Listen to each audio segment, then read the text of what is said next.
दानियेल का अपने लोगों के लिए प्रार्थना करना। अध्याय 9। मादी क्षयर्ष का पुत्र दारा, जो कसदियों के देश पर राजा ठहराया गया था, उसके राज्य के पहले वर्ष में मुझ दानियेल के शास्त्र के द्वारा समझ लिया कि यरूशलेम की उजड़ी हुई दशा यहोवा के उस वचन के अनुसार जो यिर्मयाह नबी के पास पहुंचा था, कुछ वर्षों के बीतने पर अर्थात 70 वर्ष के बाद पूरी हो जाएगी। तब मैं अपना मुख प्रभु परमेश्वर की ओर करके गिड़गिड़ाहट के साथ प्रार्थना करने लगा और उपवास कर टाट पहन राख में बैठकर वरदान मांगने लगा। मैंने अपने परमेश्वर यहोवा से इस प्रकार प्रार्थना की और पाप का अंगीकार किया। हे प्रभु, तू महान और भय योग्य परमेश्वर है, जो अपने प्रेम रखने और आज्ञा मानने वालों के साथ अपनी वाचा को पूरा करता और करुणा करता रहता है। हम लोगों ने तो पाप, कुटिलता, दुष्टता और बलवा किया है और तेरी आज्ञाओं और नियमों को तोड़ दिया है। और जो तेरे दास नबी लोग हजारों राजाओं, हाकिमों, पूर्वजों और सब साधारण लोगों से तेरे नाम से बातें करते थे, उनकी हमने नहीं सुनी।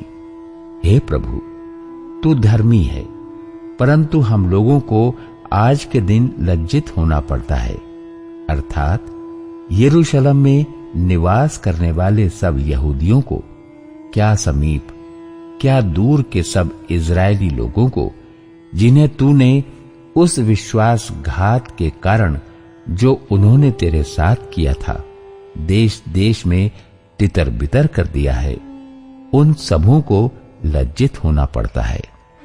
हे यहोवा, हम लोगों ने अपने राजाओं, हाकिमों और पूर्वजों समेत तेरे विरुद्ध पाप किया है।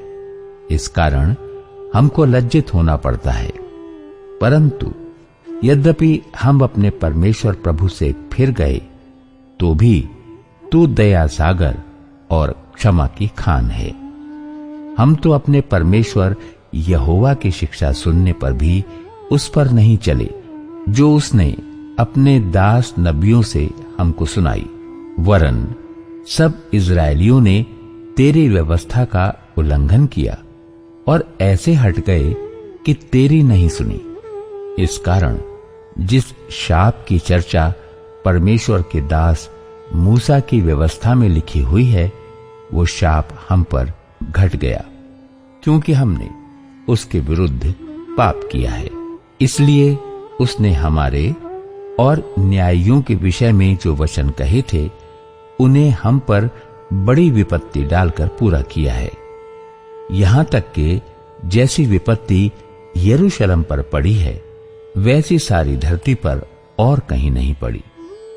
जैसे मूसा की व्यवस्था में लिखा है, वैसे ही ये सारी विपत्ति हम पर आ पड़ी है। तो भी हम अपने परमेश्वर यहोवा को मनाने के लिए न तो अपने अधर्म के कामों से फिरे और न तेरी सत्य बातों पर ध्यान दिया। इस कारण यहोवा ने सोच विचार कर हम पर विपत्ति डाली है, क्योंकि हमारा परमेश्वर यहोवा जितने काम करता है, उन सबों में धर्मी ठहरता है, परंतु हमने उसकी नहीं सुनी।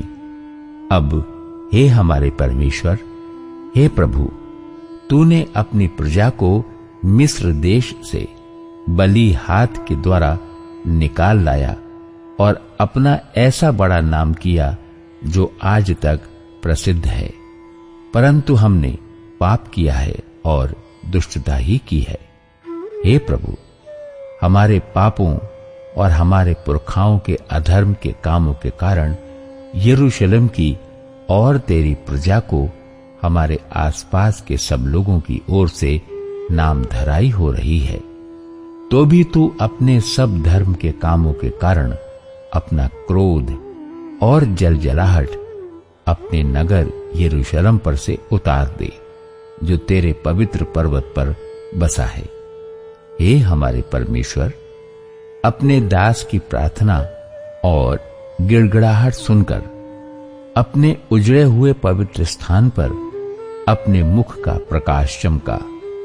हे प्रभु, अपने नाम के निमित्त यह कर। हे मेरे परमेश्वर, कान लगाकर सुन और आंख खोलकर हमारी उजड़ी हुई दशा और उस नगर को भी देख जो तेरा कहलाता है, क्योंकि हम जो तेरे सामने गिड़गिड़ाकर प्रार्थना करते हैं वो अपने धर्म के कामों पर नहीं, वरन तेरी बड़ी दया ही के कामों पर भरोसा रखकर करते हैं। हे प्रभु, सुन ले।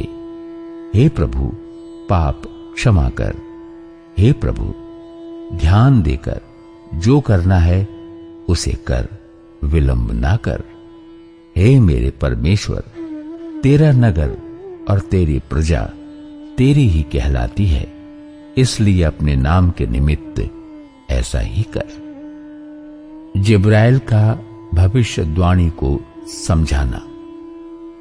इस प्रकार मैं प्रार्थना करता और अपने इजरायली जाति भाइयों के पाप का अंगीकार करता हुआ अपने परमेश्वर यहोवा के सम्मुख उसके पवित्र पर्वत के लिए गिड़गिड़ाकर विनती करता ही था।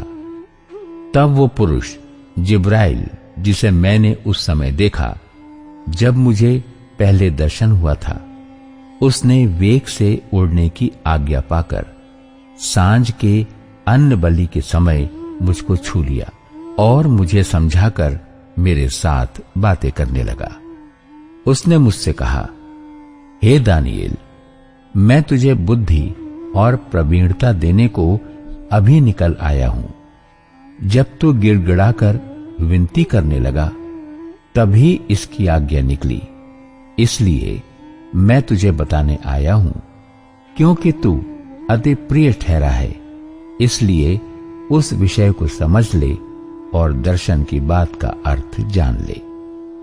तेरे लोगों और तेरे पवित्र नगर के लिए 70 सप्ताह ठहराए गए हैं कि उनके अंत तक अपराध का होना बंद हो और पापों का अंत और अधर्म का प्रायश्चित किया जाए और युग युग की धार्मिकता प्रकट हो और दर्शन की बात पर और भविष्यद्वाणी पर छाप दी जाए और परम पवित्र का अभिषेक किया जाए। इसलिए ये जान और समझ ले कि यरूशलेम को फिर बसाने की आज्ञा के निकलने से लेकर अभिषिक्त प्रधान के समय तक 7 सप्ताह बीतेंगे।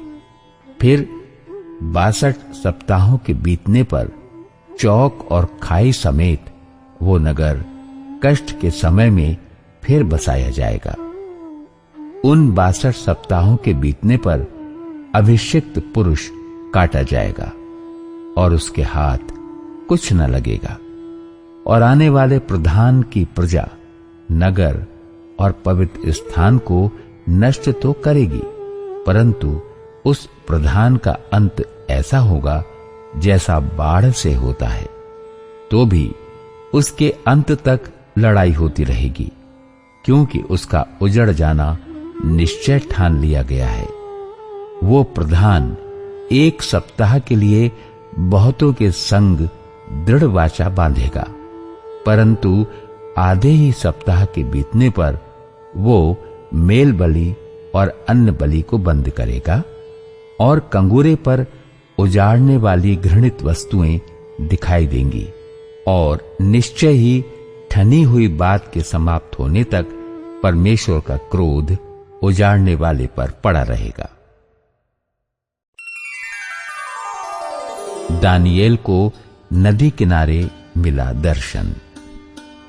अध्याय 10।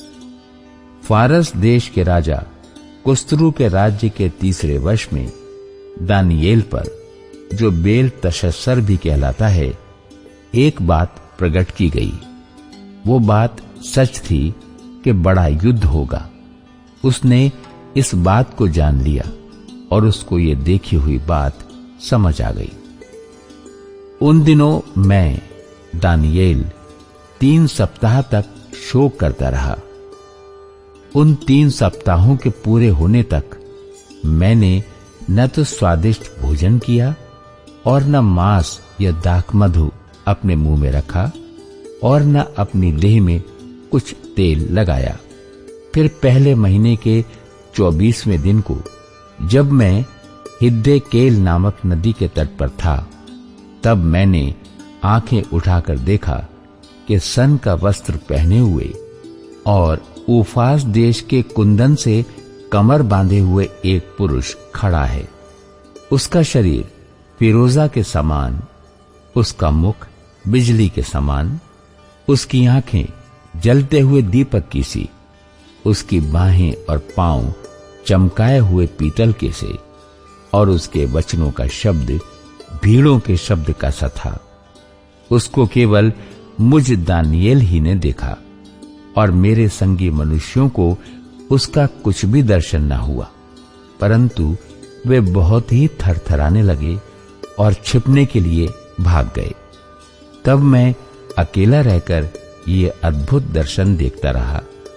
इससे मेरा बल जाता रहा, मैं भयातुर हो गया और मुझ में कुछ भी बल न रहा। तो भी मैंने उस पुरुष के वचनों का शब्द सुना, और जब वो मुझे सुनाई पड़ा तब मैं मुंह के बल गिर गया और गहरी नींद में भूमि पर औंधे मुंह पड़ा रहा। फिर किसी ने अपने हाथ से मेरी देह को छुआ और मुझे उठाकर घुटनों और हथेलियों के बल थरथराते हुए बैठा दिया। तब उसने मुझसे कहा, हे दानियेल, हे अति प्रिय पुरुष, जो वचन मैं तुझसे कहता हूं उसे समझ ले और सीधा खड़ा हो, क्योंकि मैं अभी तेरे पास भेजा गया हूं। जब उसने मुझसे ये वचन कहा तब मैं खड़ा तो हो गया, परंतु थरथराता रहा।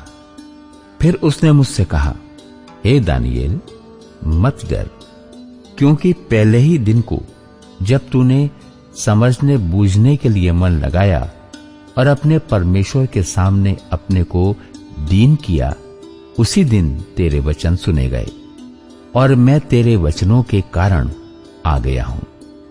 फारस के राज्य का प्रधान 21 दिन तक मेरा सामना किए रहा, परंतु मीकाएल जो मुख्य प्रधानों में से है, वो मेरी सहायता के लिए आया। इसलिए मैं फारस के राजाओं के पास रहा। और अब मैं तुझे समझाने आया हूं कि अंत के दिनों में तेरे लोगों की क्या दशा होगी, क्योंकि जो दर्शन तूने देखा है वो कुछ दिनों के बाद पूरा होगा। जब वो पुरुष मुझसे ऐसी बातें कह चुका, तब मैंने भूमि की ओर मुंह किया और चुप रह गया।